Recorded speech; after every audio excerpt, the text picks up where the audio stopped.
Part 1. The Thanksgiving Warning. Uncle Eddie's Redemption.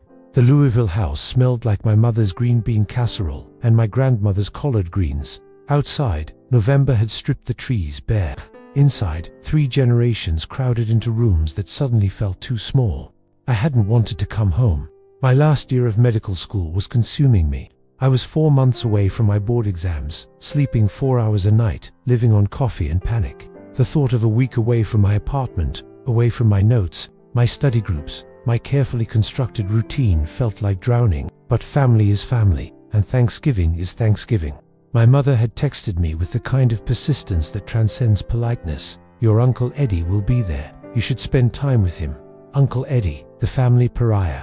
The man who'd had 3 divorces before he was 40, who showed up to holidays with women half his age, who dealt with some murky business in Atlanta that no one asked about directly, but everyone whispered about sideways. He smoked in the kitchen. He made jokes that made the ants clutch their pearls. He'd been banned from my cousin Marcus's wedding. There were stories the kind told in the living room after he left about money, infidelity, chaos. I didn't understand why my mother wanted me near him, but I went, because I was raised to respect my elders, even the ones who seemed to embody every cautionary tale adults tell. The house was chaos by Thursday evening. My aunts had already started cooking. My father and uncles were in the basement, watching football. My cousins were scattered between college breaks and work obligations. Cousins' kids ran through hallways. It was noise and warmth, and the particular kind of exhaustion that comes from being around too many people who know too much about you. I was sitting in the kitchen, surrounded by steam and conversation, trying to review cardiology notes on my phone, when Uncle Eddie walked in. He was tall, in a way I'd forgotten. Immaculately dressed, which was his trademark. The thing people noticed before they noticed anything else about him. He wore a burgundy silk shirt, tailored to his frame, gold cufflinks catching the kitchen light. His shoes were polished. His watch was expensive in a way that made the statement, without announcing itself. Medical student, he said, looking at me. Not a question, a statement. Yes, sir, I said. 4th year. Yes, he nodded.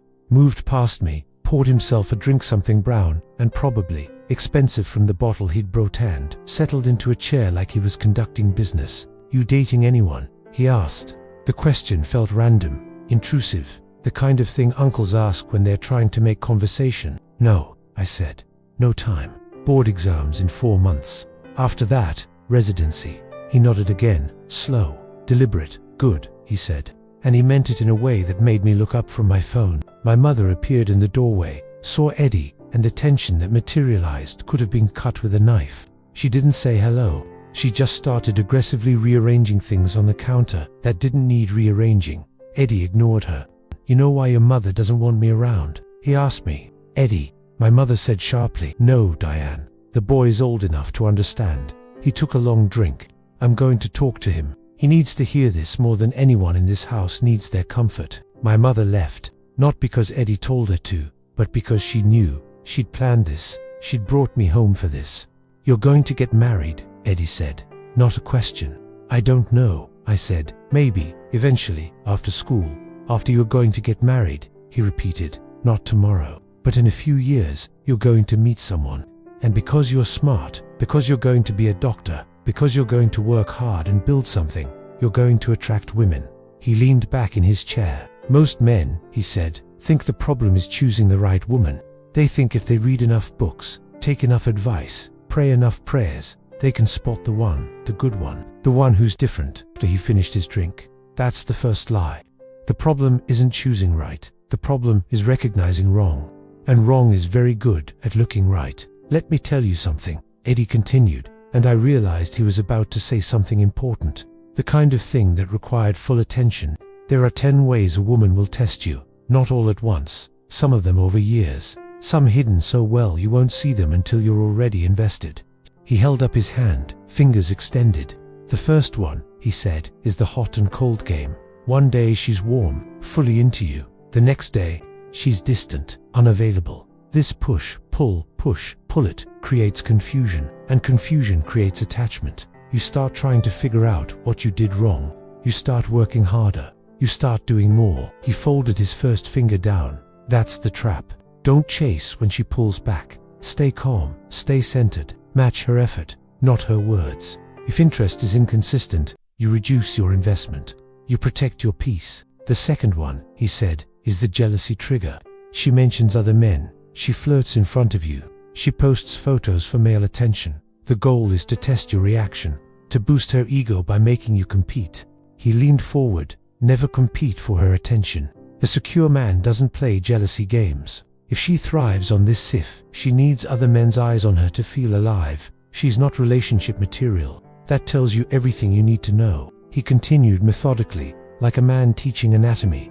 The third one is the innocent victim. She creates drama, manufactures problems, starts conflicts. Then, and here's where it gets good, she flips the script. Suddenly she's the victim and you're the villain. She's crying and you're the one apologizing for things you didn't even do. He paused to make sure I was following.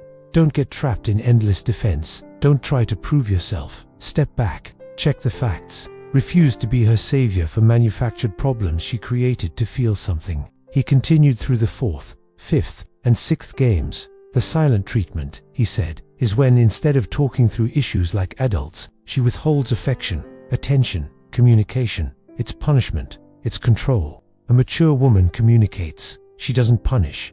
The guilt trip is when she reminds you of everything she's done for you and uses it as leverage. After all I've done for you, this is how you treat me. It's not about understanding, it's about control. The comparison trap is when she compares you to her ex, her friend's boyfriend, a celebrity, anything to make you feel not enough. So you overcompensate. You work harder to prove yourself. Don't do that. The right woman uplifts you.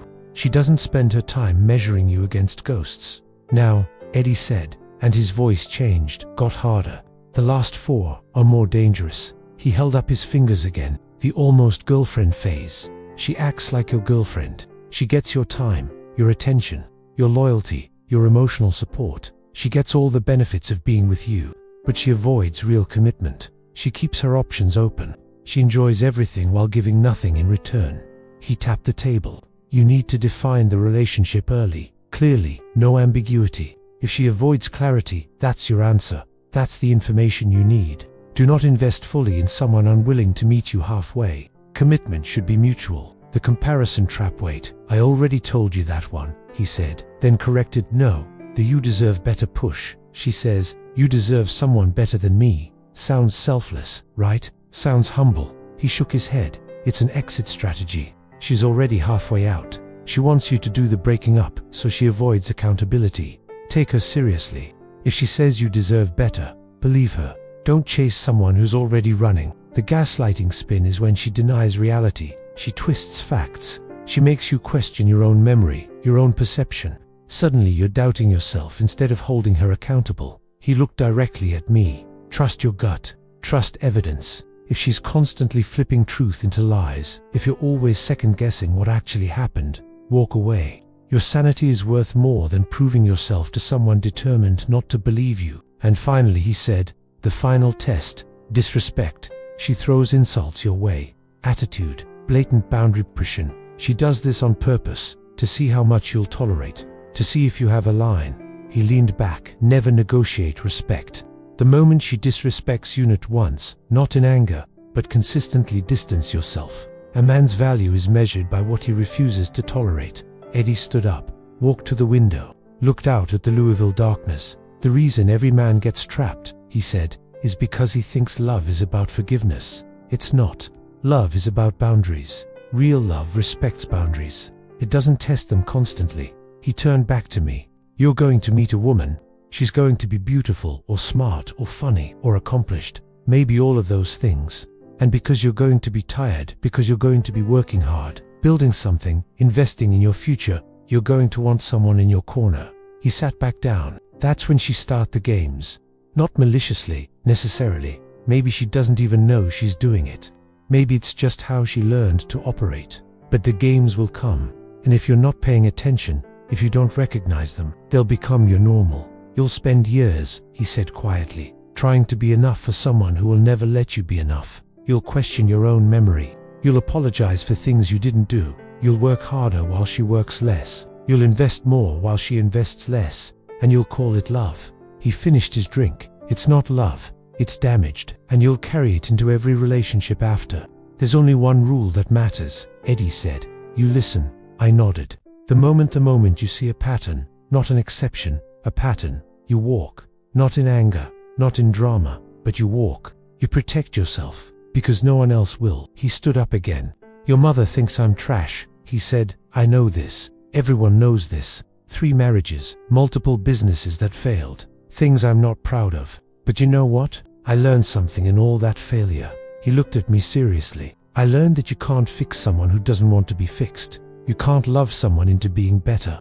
You can't sacrifice enough to earn someone's respect if they don't have self-respect to give. He moved toward the door. So you stay alert. You keep your eyes open. And the moment you see these games, the hot and cold, the jealousy, the gaslighting, the disrespect, you make a choice. You decide right then, is this acceptable? Will I tolerate this? He paused. And if the answer is no, you leave. You don't explain. You don't try to make her understand. You don't give her a chance to change. You go. That's not mean, he said. That's respect. For her, for yourself, for the truth that some things just don't work. I didn't think much about it for a while.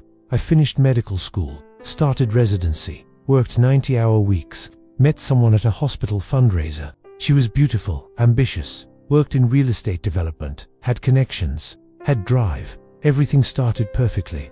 Then, gradually, the games began. A comment about my friend Marcus, how his girlfriend was more supportive than I was. A text that was warm and loving, followed by 3 days of silence. An insult disguised as a joke. A lie that I could have sworn we'd discussed differently, but she denied it ever happened. I started second-guessing myself. But then, I'd remember Eddie, sitting in my mother's kitchen, holding up his fingers, methodically explaining the games like a man who'd learned through pain. I recognized the patterns, and here's what saved me. I didn't panic. I didn't try to fix it. I didn't pour more of myself into trying to be enough. I just recognized it, named it, and made a choice. We broke up, cleanly, without drama. 2 years later, I met someone different. Someone who didn't play games, who communicated, who respected boundaries, who was secure enough not to need constant reassurance, constant competition, constant validation. That was my wife for 15 years, but I was human. Over 15 years, I relaxed. I stopped paying attention. I assumed we were beyond the games because we'd started in respect. I was wrong. It was slow. She started a business with someone named David. Success started pouring in, and with success came distance. Then came the comments about how he understood her ambitions better, about how he was more supportive, about how marriage was holding her back. Then came the infidelity. Not a mistake, a calculated choice. An affair with her business partner, multiple times. When I found out, she flipped it, told me I'd never supported her enough, that I was too focused on my career, that she'd been miserable and I should have noticed. She gaslighted me for 6 months, made me question whether my memory of our marriage was accurate, made me wonder if I really had been as distant as she claimed. It took me until the divorce was finalized to realize Uncle Eddie had taught me the signs. I just hadn't stayed vigilant. I'd let comfort become complacency. Believe me, sometimes what we need is someone like Uncle Eddie at some stages of our lives. The one nobody liked. The one everyone needed to listen to. Stay tuned for part 2. Subscribe for more interesting stories.